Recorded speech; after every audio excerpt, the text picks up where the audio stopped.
Now take the privilege of inviting Mr. Debashis Banerjee, who is a strategic business thinker. He has passion for creativity, innovation in engineering and technology. In the past, he's worked with Crompton Greaves, and from 2000 to 2007, he was the regional manager of Schneider Electric. In 2007, he was appointed Senior VP and Head Operations and Business Development of Reliance Infrastructure, looking after business strategy, development and growth, business development, business operations, financial management, and project execution excellence. He is now the CEO of Reliance Energy, Reliance Infrastructure. Ladies and gentlemen, please welcome Mr. Debashis Banerjee.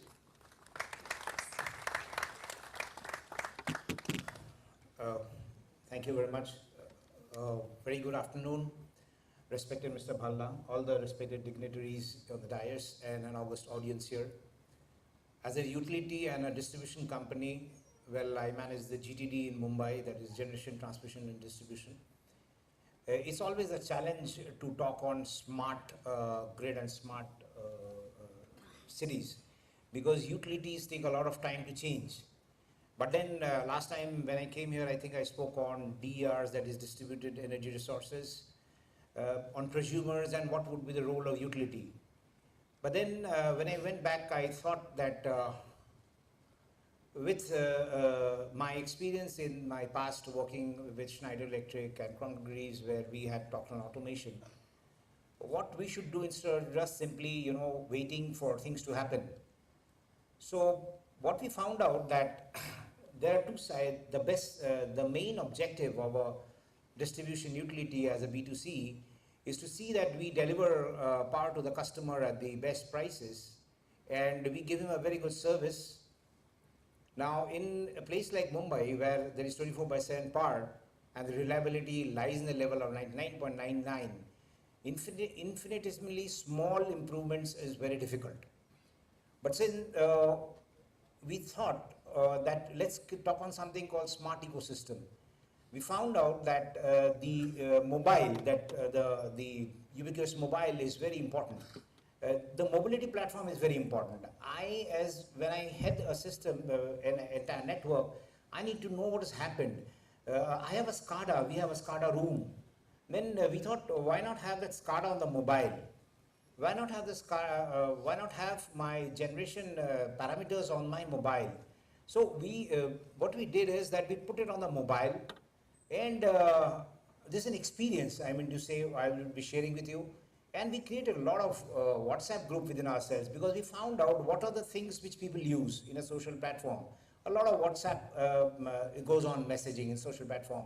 So we created internal groups, and we found out through our GIS systems that where is an outage, because the customer in a place like Mumbai, which runs and the city never sleeps, and with a population of 50% of our consumers being slum consumers, there's always a challenge that you ensure that the customer is not interrupted. The entire system in underground, the point was that how we see that our system is not under outage, how do we locate the fault? While we locate and rectify the fault, the restoration must be immediate. So we have created a system in a redundancy in the system which is known as, which is n-1, but how do we take it to n-2 and n-3?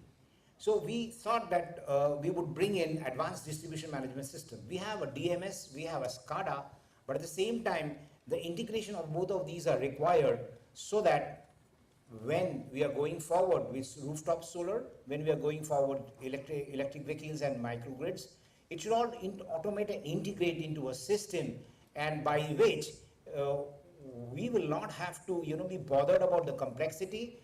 We unclutter the things and make it simple for the workforce even. Now, traditionally speaking, a distribution utility would have a lot of workforce which manages the system, because you need a lot of diggings to be done underground, faults to be rectified, services to be provided. So thousands and thousands of people work. So very important was workforce management. So we introduced that this automated workforce management into all the people on the field. Now, what these people used to do is they would see anything on the field, and we tried to copy. Like, for example, whenever there's an outage, we saw on the site of South California, we saw all of the other sites, and we found out it shows outage at various places. And we saw that we also can do the same thing, whether it's a high tension outage or a low tension outage. how many customers are impacted, what are the distribution substations which are impacted, how much has been backfed because we have a backfeeding system as ring main, how much has not been backfed, and how we can maybe plug in a DG or a storage for a minimal time and ensure the customer is not on outage for a longer time but at a minimal price.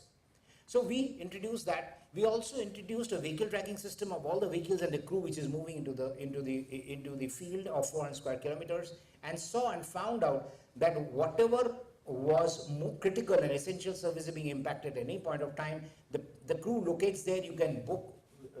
We introduced a system of booking the crew with the vehicle and booking the minimal DG with the on the mobile, like we do on Ola Uber. We copied that Ola Uber stuff and put it here.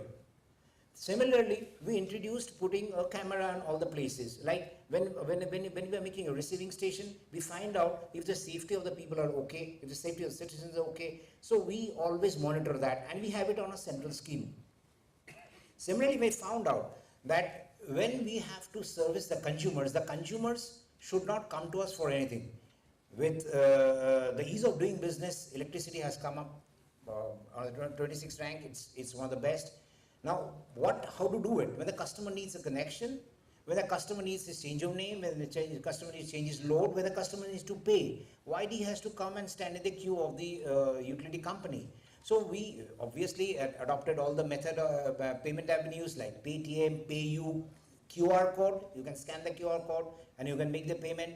Why does he need to come to us? Similarly, when he wants to apply for a new connection, he can do it online. Similarly for change of load, etc., etc. Similarly, we found out street lights are one of the places where, now I'm talking about practical applications, how to make the smart ecosystem. Now there are street lights which cause safety concerns. So how does a person know, how does he complain on a street light? A guy who is going the road does not know how to call and say this is a street light at this and this place. So we introduced that GIS drop-in pin location. So when the person opens his GIS, he just gets on his mobile, on the street light app, which is there in my mobile app, that he just has to, punch in on that, and immediately information goes to my complaint center, street light complaint center, and my customer care center, saying that what is the problem, what is the type of the problem, and he does not have to do anything because all the GIS numbers are printed on that, and then the person comes and he tries to rectify the street light as fast as possible. So these are the things we thought we can do, and we did, and we thought that by this we can make a smart system. Now we think of smart meters. We have obviously come up with the ESL tender, finding out a canopy system or a cellular system for 2.5 million of smart meters. But we found out, will the smart meter be smart enough to detect theft, because distribution losses are which plague the sector. But what we did is we made some distribution system smart. That means since in underground system there are various places where the network comes up at pillars and at meter cabins. So what we did, we introduced theft pillars on the high loss areas. We introduced current controlling devices nearer to the meter cabin. We introduced trip circuits in the meter boxes, so that if there is a direct theft and not from the meter, the smart meter cannot detect, then what does it do? It immediately sums up the total current required, and it trips the system, and unless and until the excess load or the loss or the theft is taken out of the system, it does not beyond.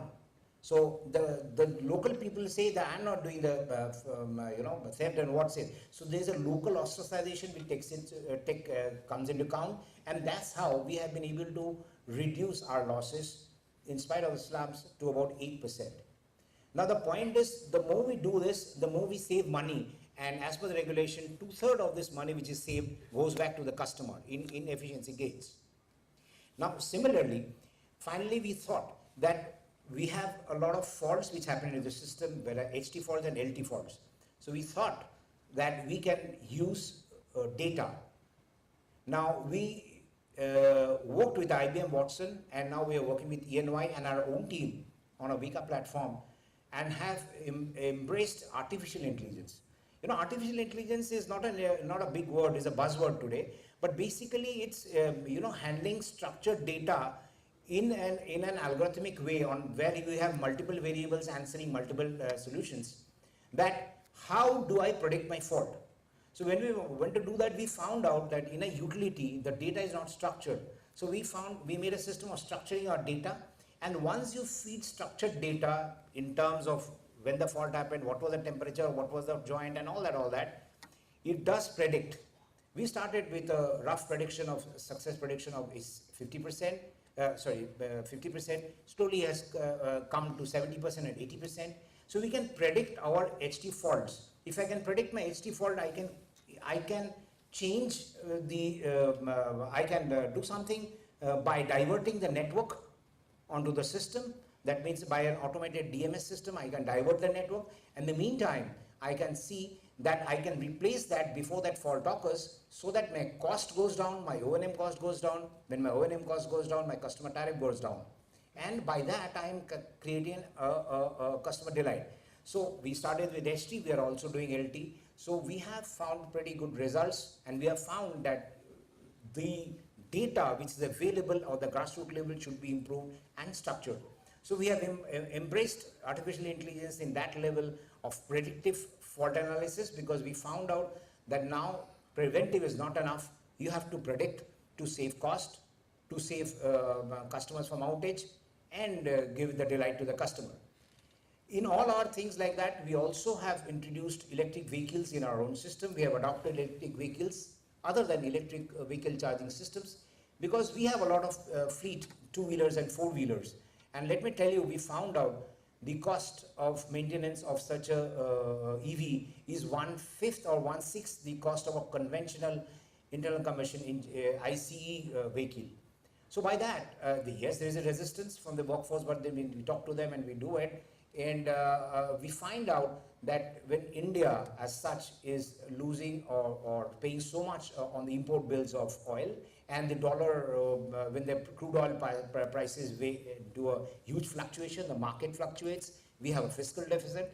So if the entire dream of Government of India comes true in 2030, and we all come together to use these electric vehicles in a system, then we save a huge import bill, and all these things go back to the customer as a delight. We also thought of embracing storage. I had a discussion with Mr. Mathur of Terry in terms that storage we can use it at a place like wherever we don't have redundant network, but the peak is increasing at that point of time. If when I have a shortage of, let's say, whatever kilowatt of power at that point of time, let's say 50 kVA power, 100 kVA power, the storage can kick in at that point of time during the peak load of the day, so the customer does not feel the outage, and by the time my fault get rectified, the storage is discharged and it is charged back from the substations at the night. So what I was wanting to highlight is that in our own way, we thought that we should not sit back and feel that as a utility what we should do, and we should go up the value chain, we should go up the learning curve.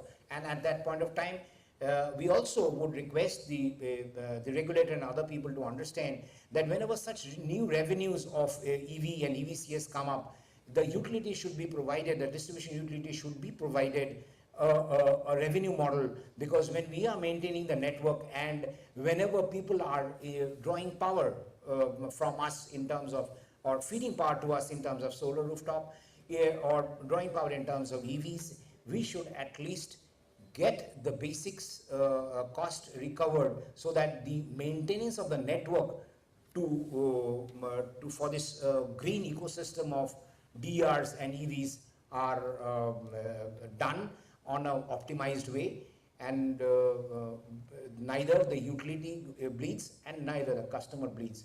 And in this way, we can, and today we've seen in Mumbai that while we were talking on ACs guzzling up, the 5-star ACs are more in use. We have a program of distributing that, LEDs and all that. The consumption in the cities have not gone to the level very much higher, but anyway, all over India, if with the rural electrification program, I think we can cross that 1200 per capita, electricity consumption, and go to the higher levels on that side.